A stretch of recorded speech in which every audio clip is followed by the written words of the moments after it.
What's up, everybody, and welcome to the Comment Writers. We are a Kamen Rider review podcast. Today on the show, we're going to talk about Kamen Rider Gav, episode 18. I'm your host, Josh Meek, the Uber Geek, and I'm joined, as always, by my good friend, Toby Tobes. How's it going, Toby? Long press me for 4K, Josh. I don't want to long press you. I don't. Please never offer to be long pressed by me again, please. No, long pressed by you. Don't offer you. Whatever. Yeah. I don't want there to be any long pressing in our relationship. Do you even know what that is? No, I don't know what that means. Yeah, neither do I. But it's all over XC Everything app right now, and it really confuses the fuck out of me. Like, people post pictures of things. I guess this is my old man yells at the clouds. These damn meme kids story for the day. There's a lot of pictures now that say it's either long press for 4K or hold and long press for 4K, and I have done this on at least 10 different pictures where the people have posted those words with the picture, and it does nothing. And I don't know if just my phone doesn't do it, or I'm getting dunked on by some mystery meme that's floating around the internet right now. And I can't even Google it. Like, trying to figure out what it means by Google didn't work earlier. Allow me to tell you. In 2020, Twitter began rolling out a feature that allowed mobile users to tap and hold on certain high-quality images to load them in 4K. It doesn't This allows do it. for a much better resolution. In 2021, the feature went public for everyone, and since then, there have been numerous posts that have taken advantage of it. Then, on January 9th, 2025, Twitter user at I'm Nathan Bennett shared a photo of a starry night sky, writing tap and hold and load in 4K to see even more stars. The post went viral with over 230,000 likes in under a week and inspired others to post their 4K photos to the app, specifically using the phrase tap, hold, and load in 4K along with them. And now people are memeing it. Like this, I'm going to try this again. How am I supposed to do it? So right now, I just searched the top result for this tap, hold, and load in 4K. FC Barcelona, a great soccer team, whatever, posted a picture of a player. Yeah. If I tap and hold, it just says post photo or save photo. Yeah, it only works on photos that start out super high resolution, and now people are doing it for memes. So they're not doing it for actual high resolution photos. They're just doing it to hop on the meme bandwagon. So I was getting dunked on. You were getting dunked on. Son of a bitch. That's the unfortunate thing I'm here to tell you. Like, people are posting pictures of the Diary of a Wimpy Kid, for example. That's not in 4K. It seems like every property hopped on board to post a picture of their property. NASCAR did it. There's the top results, like the first 7 were like 6 soccer clubs, the Detroit Lions, and something else. And none of the pictures worked. So I feel better now, though, because I felt like I was losing my mind. And that's fair. That's a very easy thing to do recently. But like... certainly on X the Everything app, it's a very easy thing to do. Can I tell you something? I've been off Twitter, completely off Twitter now, for a while. Like, I'm off Twitter too. I'm on X. Yeah, you know what? That's fair. I've been off X the Everything app for some time now, and I do get the phantom pangs of missing it. Blue Sky's good. It's not the same. There's not the same level of weirdos, which I really enjoy on X the Everything app. But being off of it is both amazing and terrible, because it's amazing that I just get to, like, not concern myself with drama in the various fandoms that I'm following, right? So, like, I used to get really deep into wrestling drama on X, not really participating, but just like keeping up on it, right? Like, who's tweeting at who and who's mad at who and what's going on. And I've realized that not being involved in that is so freeing, and it's amazing. But also, I miss out on giant swaths of culture that I find out about, like today with the tap and hold in 4K. And I don't know if that's important that I'm missing those things, but it certainly is weird, because I used to be very plugged in on X the Everything app, and now I'm not, and I feel like a very old man sometimes now because of that. It's weird. Like, I feel like the difference, like, you quote unquote made me sign up for Blue Sky, and it's fine. But, like, my Twitter feed is like 10 years cultivated of all the bullshit that I remotely am adjacent to in life. Yeah. And then going to Blue Sky and looking at it, it's just like hey, I picked a random like 10 pack of people to start following, plus some of our show stuff. And it's like the Discover tab on X versus Blue Sky is wildly different. It is, yeah. And like it almost feels like going to a new school in my senior year. And I'm like, I know none of these people. I don't know what to do here. I'm just gonna go sit in the corner. And then like I just run back to visit my friends at the old school all the time.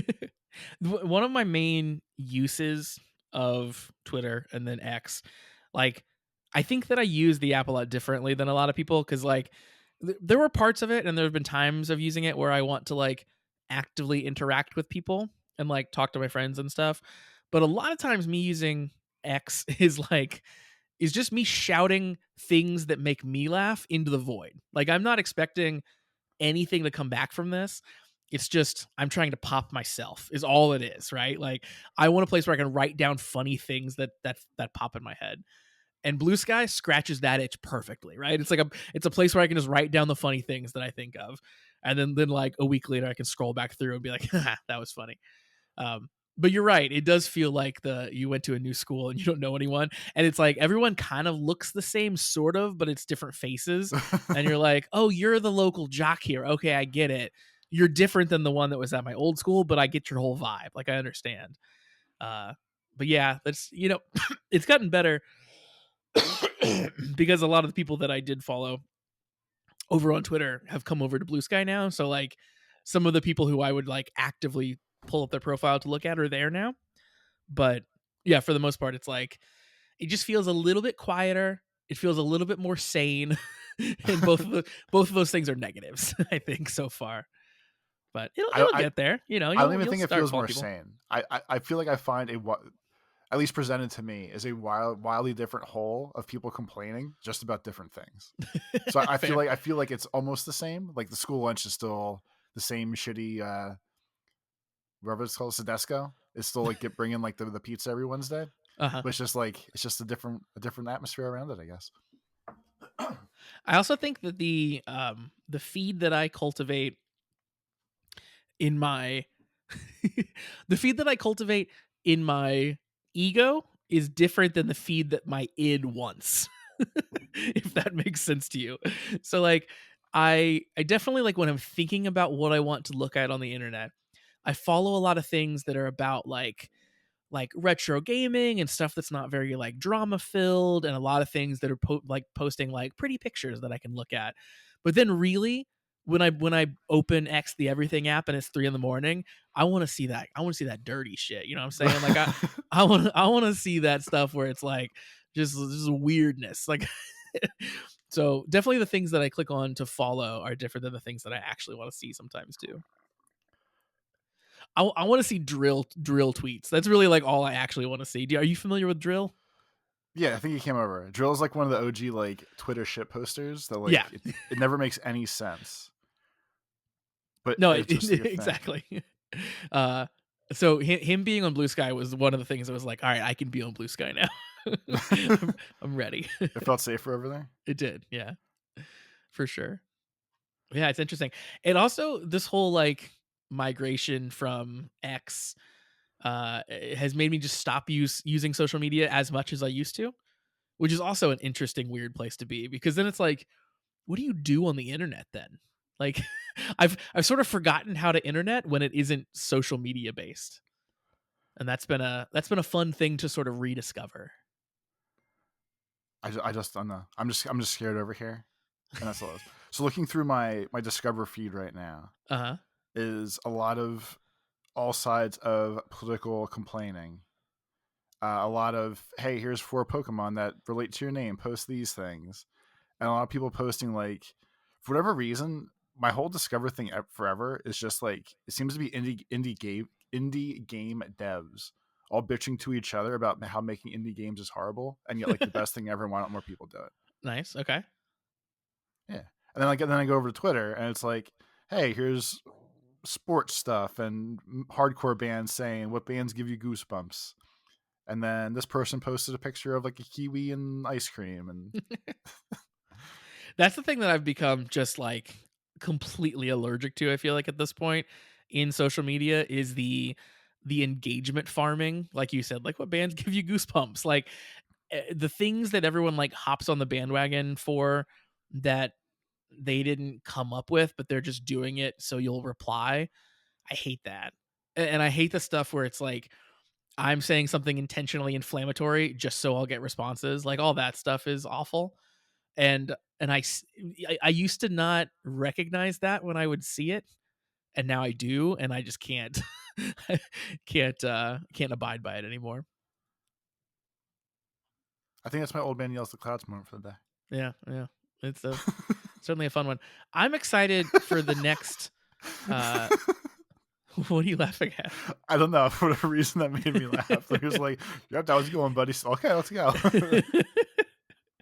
I'm excited for the next social media, the next round of social medias that like I'm just too old to even understand. Like I feel like TikTok was a little bit that, but like I'm able to wrap my head around it, even if I don't enjoy using it.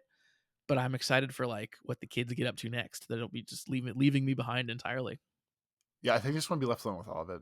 Just put me farther in like an isolation hole of I don't need any of this. And my friends can send me dumb pictures they find other places, I guess. Yeah, yeah. There you go.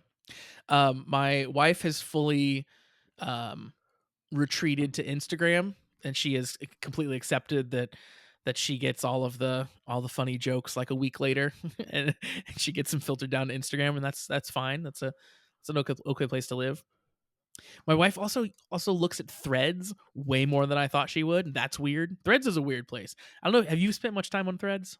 No, because it wants me to make an account to use it, so I never did. Oh, Like okay. every once in a while, I'll be like, "Hey, this person you follow posted on Threads. Want to read their post?" Or like Yeah, they'll sneak Threads posts in with the normal Instagram posts, they and do for whatever constantly. reason, like Lucy pulling the football away from Charlie Brown, I click on it every time because I'm Me like, too. "Oh, this first two lines is pretty interesting. Let me read this." And it hits you with like the paywall from like the New York Times, basically of like, "Nope, you need to have a Threads account to read this. Do you want one now?" I have to say no. And there's so many things I'm probably missing out on that I just don't know about. I don't think you are. The same thing happens to me. I've probably opened Threads like 100 times in the past week, and the amount of times that I have gone That and seems clicked. like so many already. I know it's insane. Yeah, like no, it's crazy. So like, but the amount of times that I've clicked on the Threads icon on my phone to intentionally open Threads is literally zero. But the amount of times that I've opened Instagram and something has interested me and I've clicked on it and then it's been a thread post that it transfers me over to Threads is the full 100. Like that's the only time that I look at Threads anymore is when Instagram entices me with some stupid post, because they also do this horrible thing where they don't show you the full text of the Threads message, so then you have to click on it so you know what it says, right? Driven, yeah, it's force driven engagement or some bullshit, probably. There's probably some Exactly. fancy word for that. Here's the thing about Threads. I thought Threads was going to be my Twitter replacement. I was like, okay, cool. Like I already like Instagram enough, I guess like is a And now I strong can word. tweet on it. Yeah, exactly. So like, okay, cool. If I can do basically Twitter but Instagram's version, I'm probably okay with that. And there's something wrong with Threads. I can't really put my finger on it, but the vibes are off on Threads, and they have been from the beginning. And I just don't know what it is, but I hate spending time there, and I hate all the people there, and it's all terrible. And just yeah, I don't know what is going on, but Threads is not good.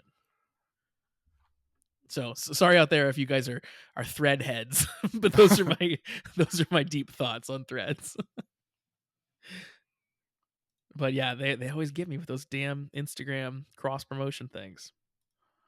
Josh, speaking of cross promotion, Yeah, speaking of cross promotion, let's talk about forums. Remember Patreon. the Yeah, speaking of cross promotion, we have a Patreon. We'd love to cross promote you over to that.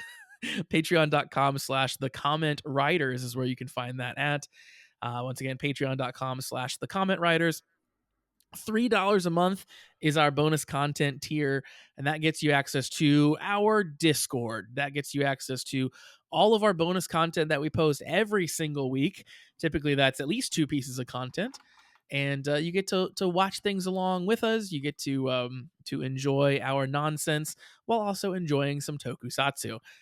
We recently posted our watch alongs of the Boon Boomjer movie and of the Gotchard Daybreak movie. So those are super fun. And we're getting back into the regular swing now of watching Boon Boomjer and Kamen Rider O's.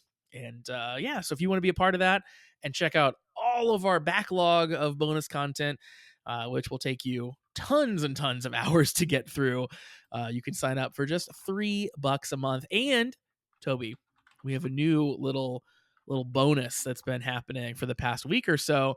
We started a Minecraft server, the official Comment Writers Minecraft server. So 2014 is here in the year of our Lord 2025. so true, so true. But if you want to be a part of that, we've been yeah, just like it's 2014 all over again. We've been building houses and having a grand old time. So if you want to be a part of the Minecraft server, in addition to all the extra bonus stuff you get, you can sign up and yeah, learn more about that in the Discord. If you don't want to do any of the other things, but want to pay $3 a month to join a private Minecraft server, you can also sign up Yeah, basically for this tier and just specifically use it for the Minecraft server if you would like to. And to Josh's point about how much content we have probably, as of this video recording, podcast, audio, episode, whatever comes out, we will have about 3,000 minutes of content for you to go through. that's so many minutes. That's 49 hours. You can spend your entire weekend doing literally nothing but watching Kamen Rider, X-Aid, O's, Boon Boomjer, movies, opening cards, all sorts of things. 49 hours, a whole weekend with Josh and I for only $3 a month. Spend your weekend with Toby and I. Maybe take us to like a nice hotel. Just close the blinds and then just put us on for a full weekend For for only only $3. $3. Yeah, That's a steal. that is. You can't find a lot of entertainment for that much for that little. That's all I'm saying. Or that little for that much, however you want to However look that at works it. out. Best value in all of tokusatsu. So once again, patreon.com/the comment writers. Check that out. Links down in the description of wherever you are listening or watching to this. Yeah, so that's the Patreon. We are here, Toby, as well, to talk about Kamen Rider, ostensibly. That is what is on the tin. That's what it says in the headline. That's what my name tag says. Talker of Kamen Rider. It says, "Hello, my name is Toby. I talk about Kamen Rider." And that's exactly what we're going to do right now. Let's jump into discussing Kamen Rider gavv episode 18. Toby, this episode is a continuation, I'll say, of the last episode in the truest sense. So the fight that we ended the last episode on, we get a big replay basically of a good chunk of that fight as the beginning of this episode, which I thought was pretty funny. It was like they were saying that fight was so fire, we're gonna get our money's worth. We're gonna put that in this episode too. Yeah, like the literal, like the cold open, everything that happens before the title screen, intro, song, whatever. It's about 3 minutes long, and it's literally the last 3 minutes of the last episode. Like, it's Yep. not just when Gav and Puddin' Pop are about to fight. It's literally like the whole lead up to Gav and Valen even running into the bird monster, before putting even Henshin the first time and everything else. And it's like hanging out with an old friend again. It truly is. I thought that I had like downloaded the wrong episode, or like I thought I'd opened the one from before or something for a moment. Like, what's going on here? Like, why is all this happening? But no, they were just they were catching you up in case you missed it. And really worth it, because it is an awesome fight. We talked about it last time. It's still pretty cool. And then we progress from that fight, or the fight continues into new content for this episode. We get to see Shoma kind of up Henshin into the K-King form. He busts out some of his whipped cream warriors, and we get to see the whipped cream warriors get utterly destroyed by Vram. them getting locked in like the pudding pour was actually like, it looks goofy, but it's actually kind of funny. Of like, oh yeah, like everything else just works kind of like their food does here. If you stepped in a giant puddle of flan, you probably get stuck. Works Yeah. exactly the same way. Exactly. I love that he can do that. I love that he can just trap people in his like flan, and then he just sort of doesn't have to do anything, and they just are trapped. Like it kind of fits his little like lazy vibe, sort of. It's very I good. didn't even think about that part. That's true. The Granute ends up running off. Of course, the bird Granute that we have been chasing down, and Nielv shows up. So the creator of the Vram driver, and I guess of Vram himself. And this is where sort of he gives them the name. He was like, "Oh, in English or in human language, you might know him as Common Rider Vram." I actually thought that was like it's cool, but like kind of cheesy that like he kind of like he just walks, strolls up, and he's like, "Hey guys, look, I'm here. By the way, like this big hulking dude in the armor that's in front of you, I call him Vram. You should call him Vram too, so you all know his name. His name is Vram." This show of all the shows, all the common writers that I've watched, goes out of its way to make sure there's an in-universe reason that you know the names of the common writers. And I find that really interesting because sometimes I feel like they just are like, yeah, it just is the name, and we're never gonna bother with like giving a reason for why it's the name. But like, you remember when like Valen first came up, it was like the whole Valentine's joke. Of course, Gav is Gav just because that's the name of their stomachs, and then now Vram is Vram because that's what Nielv said. So that's pretty funny. Um, in this sort of meeting, I guess I'll say with Nielv, Shoma calls him by his name, and Hanto is like, I'll say visibly confused through his helmet. He's like, "Wait, you know this guy?" Yeah, that started again like the great conversation that we talk about every week of like, is the truth coming out or not? What are we doing here? So they basically battled to a no battle. Uh, Pudding himself was like, "Yeah, I'm done for now. I'll see you guys later. We'll come back to this." So they have our two heroes just bullshitting on some crazy looking overpass, and it's basically 5 minutes of Valen going, "Yes, you know a lot about this shit, don't you, buddy?" And Shoma, every answer for him is basically along the lines of, "Oh yeah, I noticed this. Yeah, I got kidnapped there once. I picked up a name or two. I know what the stomach family factory thing is." And Valen, and perhaps like the dopiest shit ever, just writes off any like possible real questions and Yeah. just says things like, "Oh yeah, that makes sense. Like if they got your mom, I guess you would know who they are. Oh, that makes sense. Oh, well, you didn't want me to go talk to these people, not because you're one of them too. Oh, because you thought it was dangerous. Oh yeah, that makes sense. That's good. Okay, yeah, thanks, man." Valen is giving Shoma the largest benefit of the doubt that has ever existed. Like, it really shows you how much he trusts Shoma and how much he cares about Shoma because, this guy is an investigative journalist. If he was approaching any other subject that was kind of being as cagey as Shoma is being right now, he'd be so suspicious. But he loves and trusts Shoma so much that Shoma can just be like, I don't know. And then Hanto is literally feeding him better answers. Like, like at one point, like at the end, he asks Shoma, he's like, "So like these guys got your mom. How'd you get away?" And Shoma's like, "Oh, I don't remember," which is the worst answer possible. And Hanto then prods him, and he's like, "Oh yeah, that makes sense. I know a lot of people have trauma from like events like that, just for and black them out." I'm like, why are you giving him the answer? Like that's insane. It's funny because of the mix of that, and then because of the fact that like obviously like we're watching the characters and they're acting and everything else, but every time like uh Valen makes the face of like, "I kind of feel like my friend's lying to me," and he like gets like the pissy grumpy face, and then seconds later he's like just smiles and goes, "Oh, but it makes sense though. You just have trauma. Don't worry about it." And it's just the duality of it is just so good. This conversation was especially funny because it was all always throughout the whole conversation. It felt like it was Shoma's weakest defenses, but it's the one that solidified Valen in trusting Shoma even more. Because he even says it in this conversation. He was like, "Yeah, I didn't really understand why you didn't think we should go after the stomach family until now. Like now I get it." Now I get it after all these lies wrapped in mysteries and everything else. Like, yes, this checks out. This wasn't that bad of an idea after all. Shoma just continues just to stumble through these lies for with no real effort. It's amazing. He does end up explaining I guess the makeup of the stomach family to Hanto. So he tells him that there are 5 members, they're all siblings, and in that I explanation, murdered a sister. It's no big deal. he doesn't. Yeah, exactly. And Hanto realizes that he fought Glotta before, which I thought was a cool like callback. Like, oh yeah, I know one of them.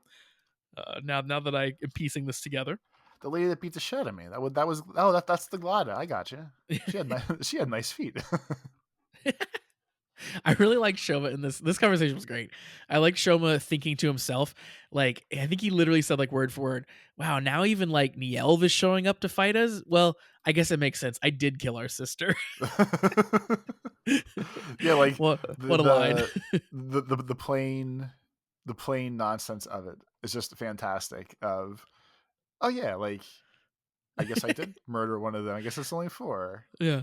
It does make sense. Yeah, there we go. It's funny too that like they even gives them the yeah, there's a family of five and it's this and like it just seems so hard for him to not be like, well, I'm like a step sibling kind of, so you know I'm part of the five. I'm kind of six, but not really. And We don't include me. I've got a different last name, so it's fine. Yeah, it's great. I thought the second that he called Nielv by name when they were henchened, I thought that was it. I thought the jig is up. We're having to explain the whole thing here.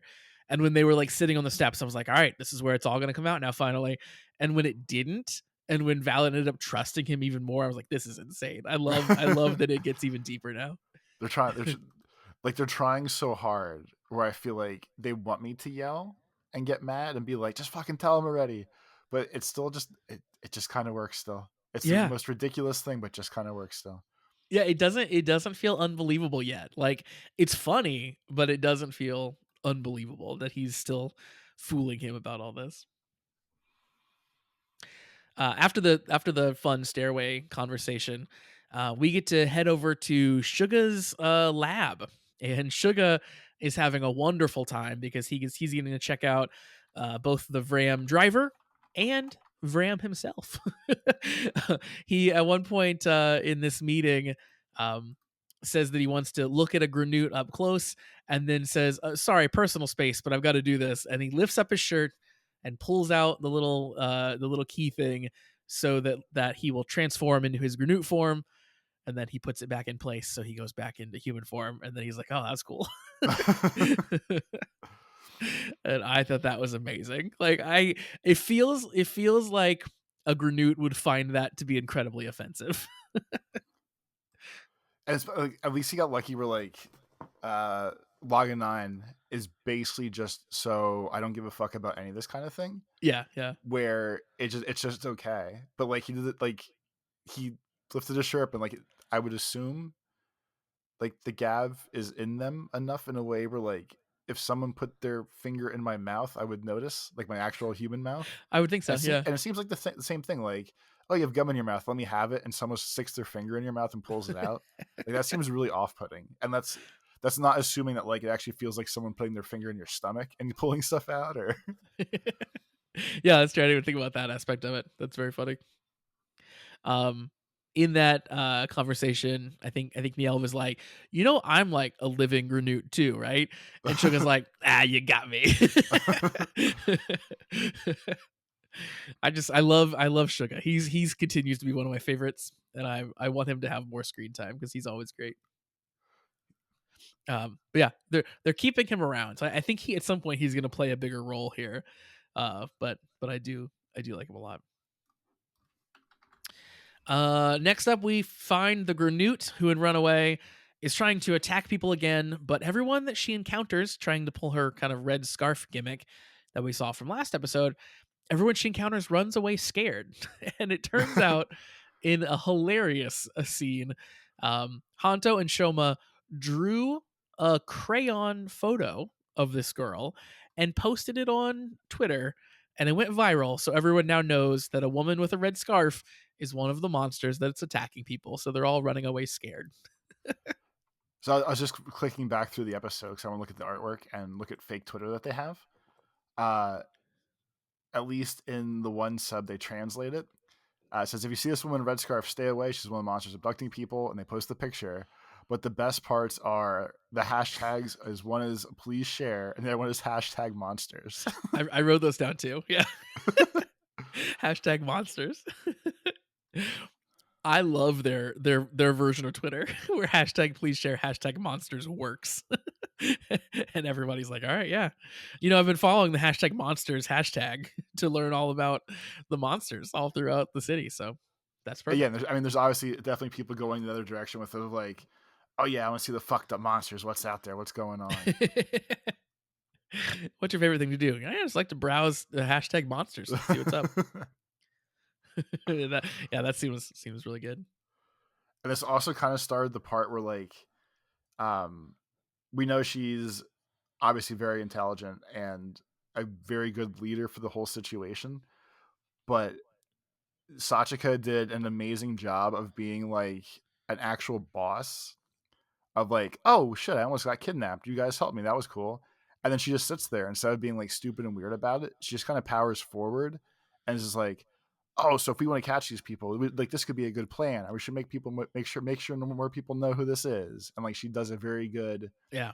like actual like superhero boss move thing for her friends. Yeah, I agree. Yeah. She fits as a really good, and she kind of fills this role today, like a like woman in the chair type thing.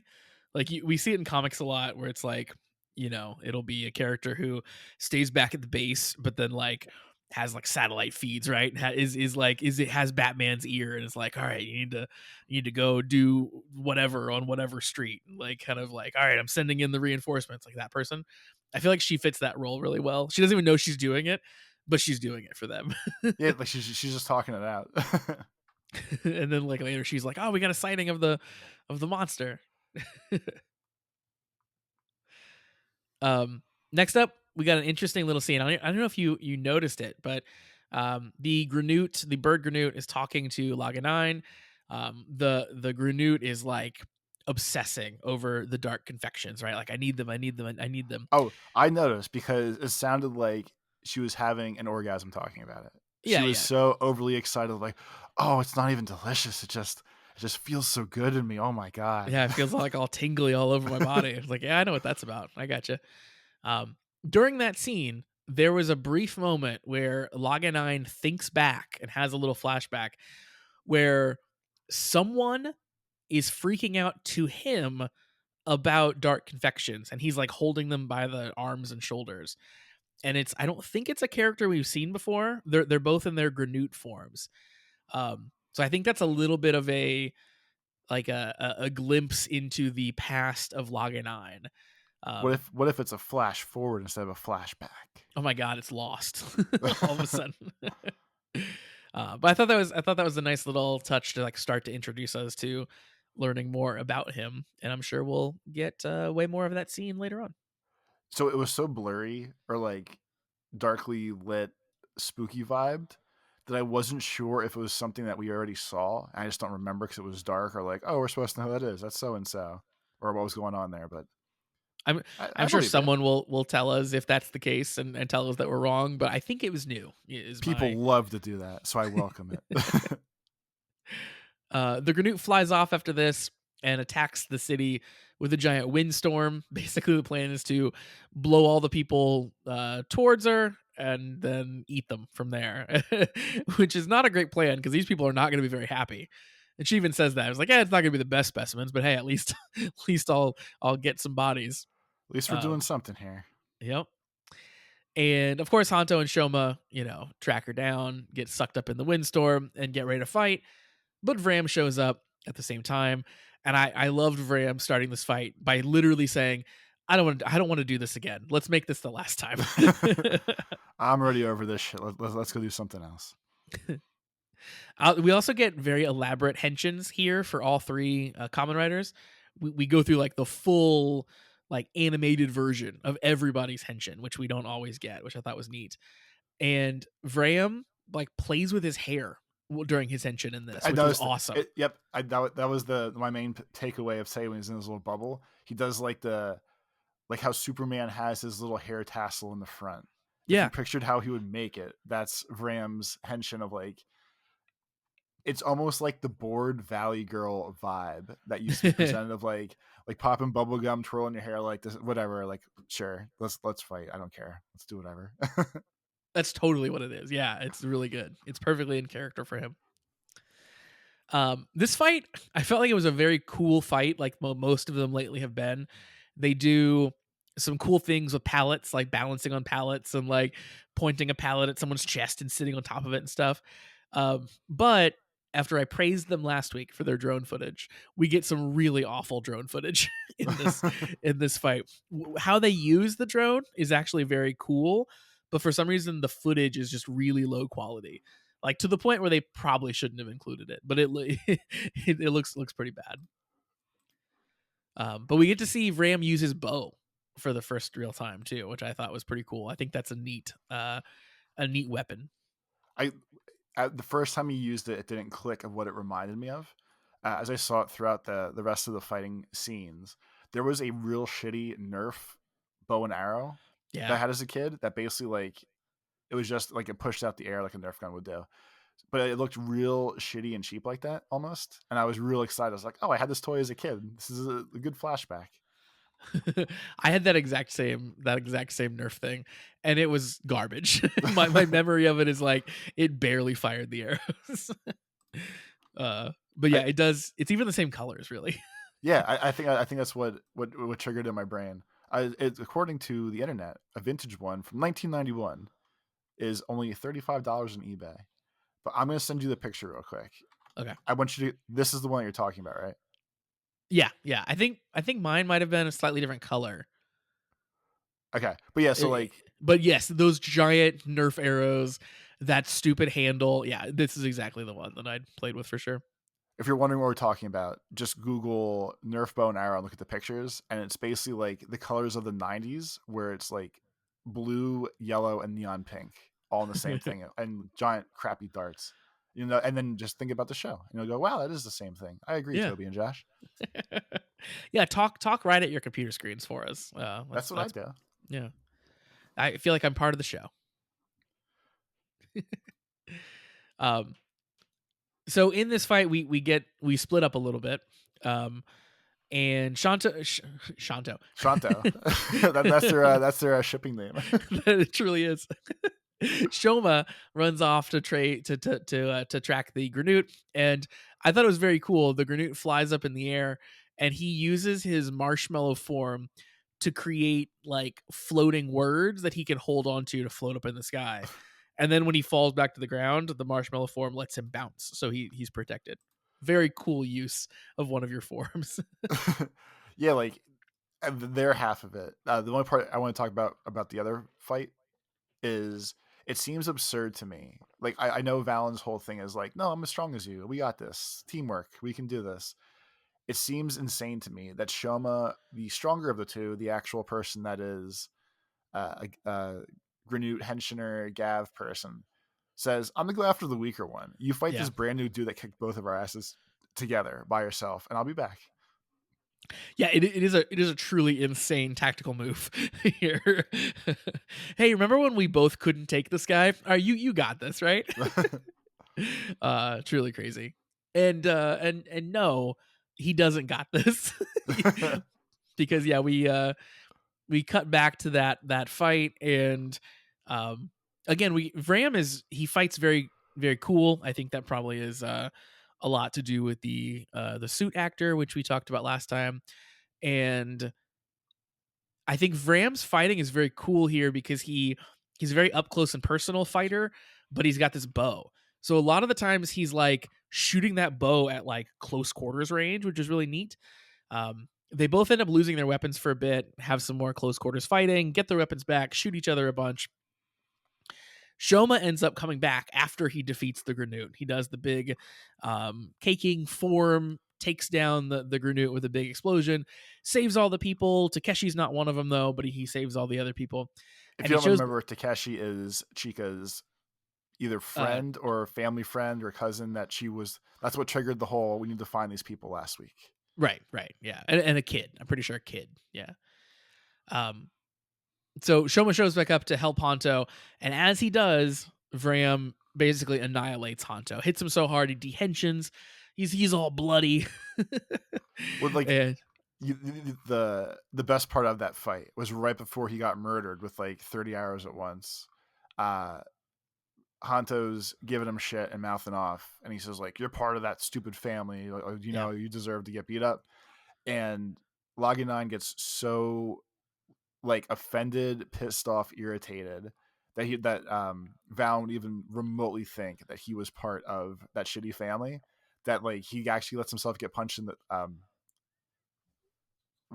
Ram lets himself get punched in the face because he's not paying attention, so caught off guard by like the insult, Yeah. and that's when he murders Valen because he's like, "That's the biggest bullshit thing I've ever heard. Fuck you."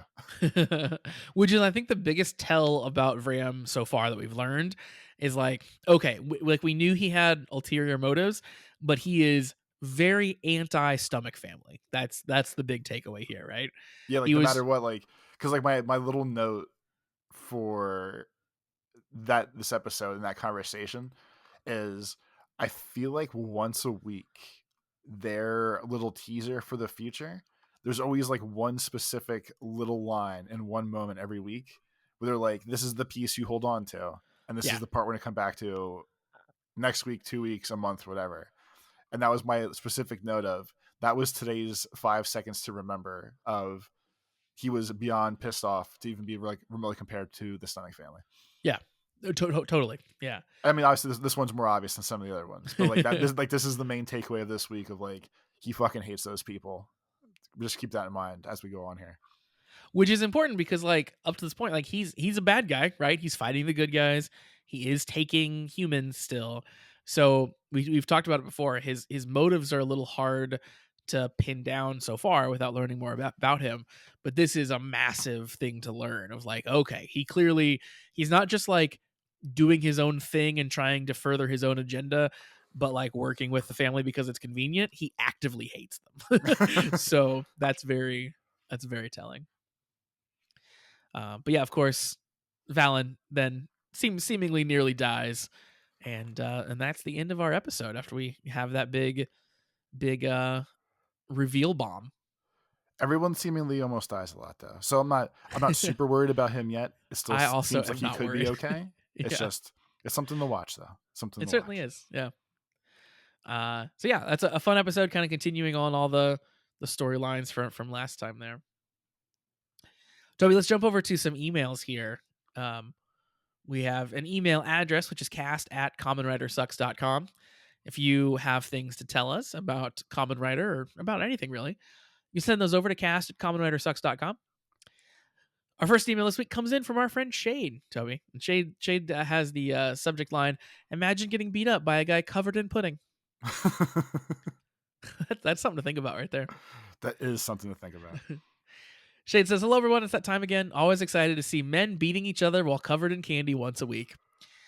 We don't have any announcement this week other than the date for Gozuger's press conference, which will be held on the 26th. So there's something to look forward to.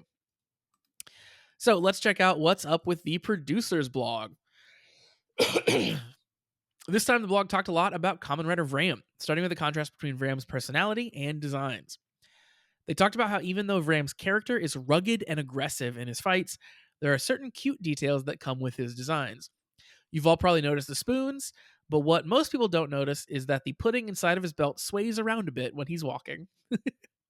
Yeah, I did notice that this episode. I don't think I saw it last episode if they showed it, but yeah, this episode at one point they zoom in on the belt and you can see like the pudding just swaying a little bit. Then they go further about Lage9's costume. Director Shibisaki incorporated a surf style into the creation of his outfit, and his hair color was made to resemble the color of pudding. The latter sounds kind of silly once I've said it out loud. LOL. It all sounds silly. Don't worry. It does. It does. Another detail is that his earrings have a distinctive swaying design reminiscent of a jellyfish. So they're really pulling all out here because he's got the tentacle thing, the tentacle attack. Okay, so one of the things I'm going to use this as a comparison point, and it's not going to be Kingdom Hearts this time. So like one of the main ways that people do Five Nights at Freddy's lore is they find like today's new item and they just like work backwards and try to make the item fit and see how far you can get it to fit. And then like if it doesn't work one way, you just go down another path and whatever. I think when you want to see all these things, like, oh, he has jellyfish powers. This looks like a jellyfish. He has jellyfish earrings. Seems along those same lines to me of like how they do the other stuff. Like you want to see a jellyfish because you know he has tentacles versus they are jellyfish. Or are they Yes, jellyfish? yes, You know what I mean? except I totally agree. Except this is actually like from the source. So like it's like if you wrote a book And if I gave a A bunch thing I of was talking about interpretation, the other day. yeah, it's like if you told me like why you added an element to your book, and then I told people why you added an element to your book independently of that, like people should disregard me probably, but like maybe we should listen to you. I don't know. Like so yeah, I agree with you on the surface that like you know, the earrings being jellyfish that mean this is kind of silly, but like if that's the reason why they picked those earrings, I think it's interesting that that's what they were thinking about when it happened, even if it isn't necessarily like super on the nose. Gotcha. Yeah, which is fair. That makes more sense that way. But for whatever reason, it made me think of that today or this Yeah, time of like, yeah, you put together whatever pieces you want to. I feel like a lot of the stuff that comes out of the producer's blog is a little bit like that, where it's like, yeah, I guess I see what you're saying now that you explain it explicitly, but I never would have gotten there on my own. Apparently, the scene where Suga touched Loganine's face after he made him human form and back was a complete ad lib, which is Oh, funny. really? Yeah, that was a good addition to that scene. Shade also shares the full picture that Hanto drew of the the monster with the red scarf, which is great in all of its glory. And then there's some details about filming the wind scene. Even though the script only has one sentence, blown away by the wind, it's hard to film it. That In is order true to, because like I think it's like a movie short, or it might be like a short, like maybe not like a minute or two, like a 10-minute thing. There's some like famous internet video that's all about like how the wind is a dick and is like always around and affecting everything. yeah, And like and the whole video is just to do the artsy thing of like, look how we show you everyone else reacting to the wind because it's invisible. And it's the same thing. Like obviously you can't film wind, you just film what the wind's doing and hope for the best. yeah, truly. And the only way to film wind where you can like represent what's happening is by like throwing things and having them be blown by the wind, right? So that's one of the pictures here that Shade links is like one of the directors or the assistant directors off to the side just throwing garbage at Honto while they're filming Honto getting blown by the wind, which is very funny. I guess it's a mix of that and um like CGing wind lines. Yeah, yeah, I guess is like the best way to word them. Like, oh, you can see the swirls because they put them there, kind of deal. yeah, that is true.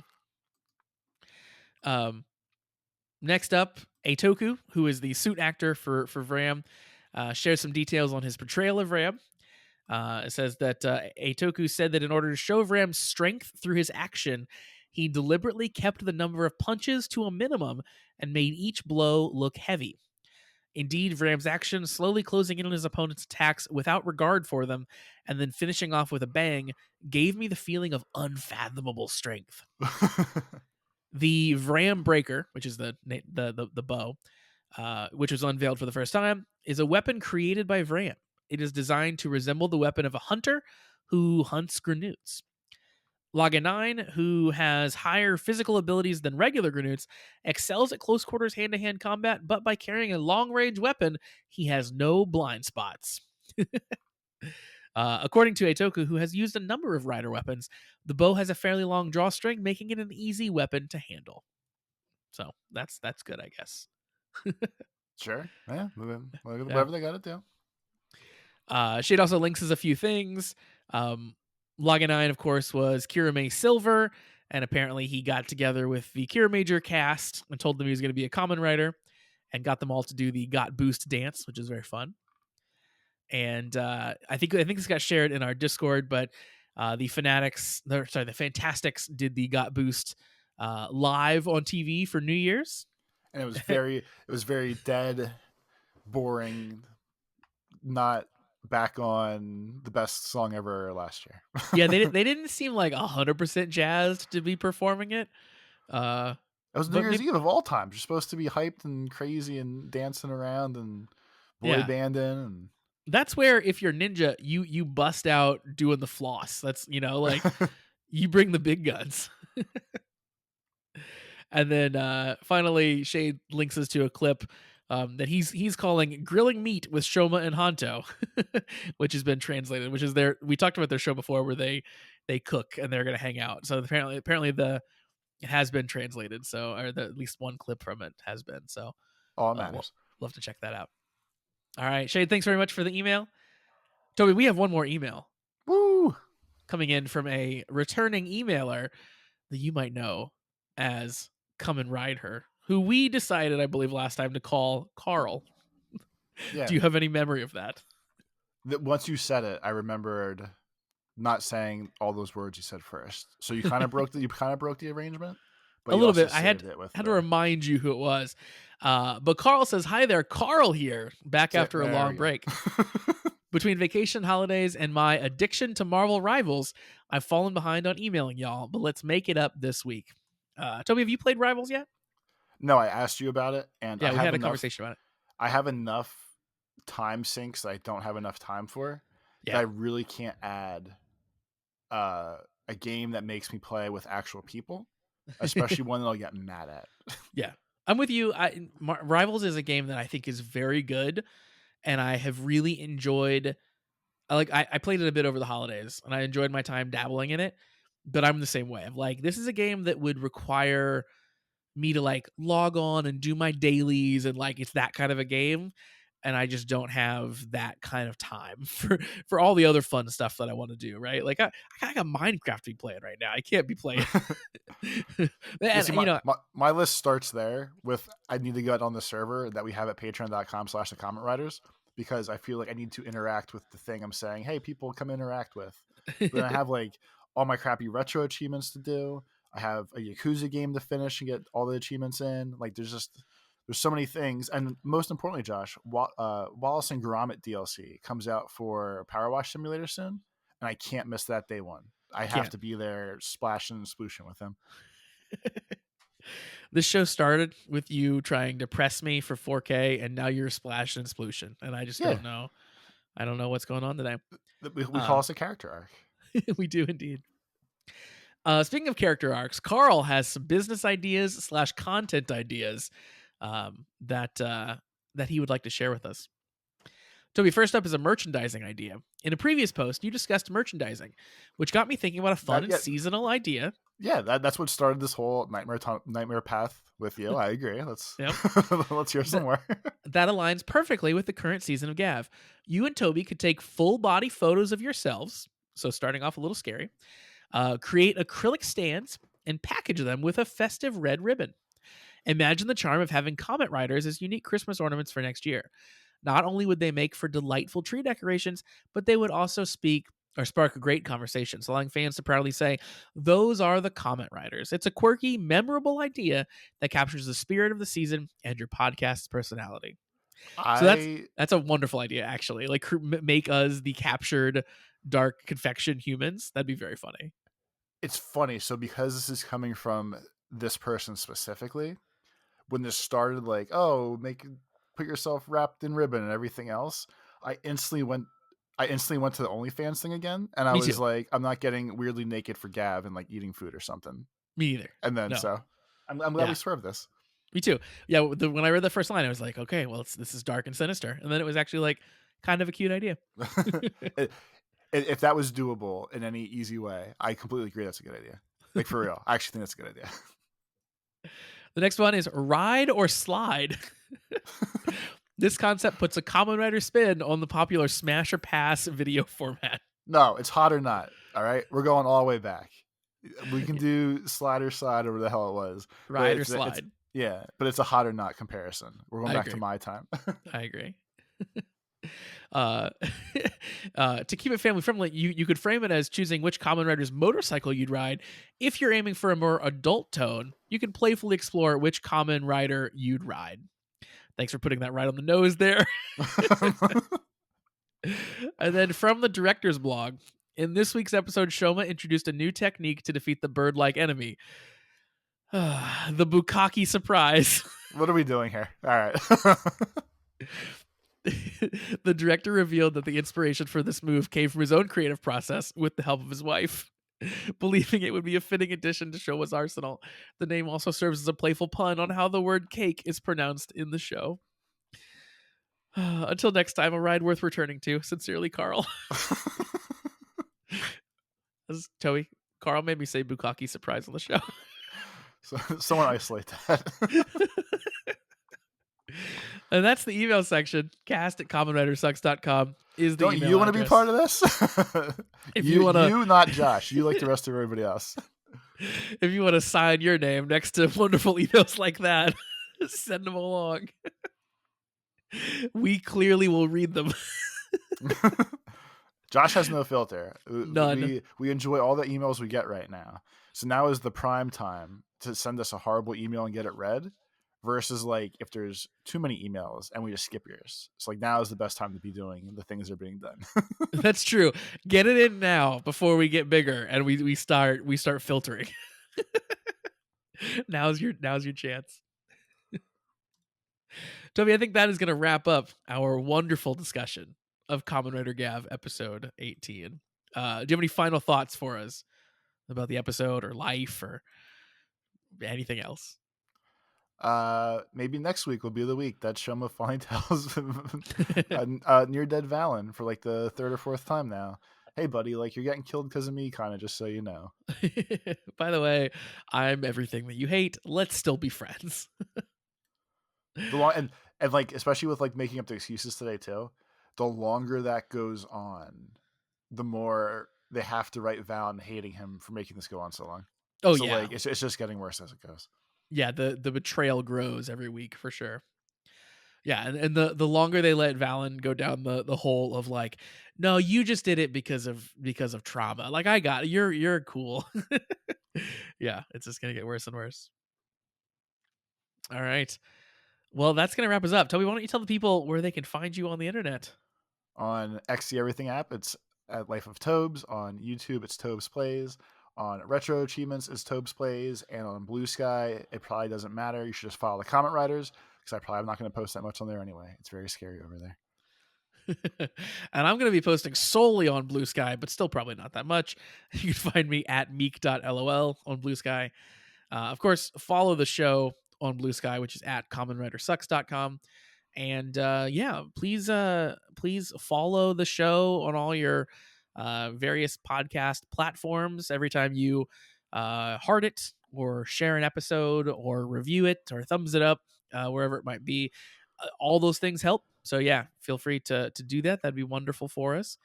And leave comments. We love those as well. Send in emails, cast@commonwritersucks.com.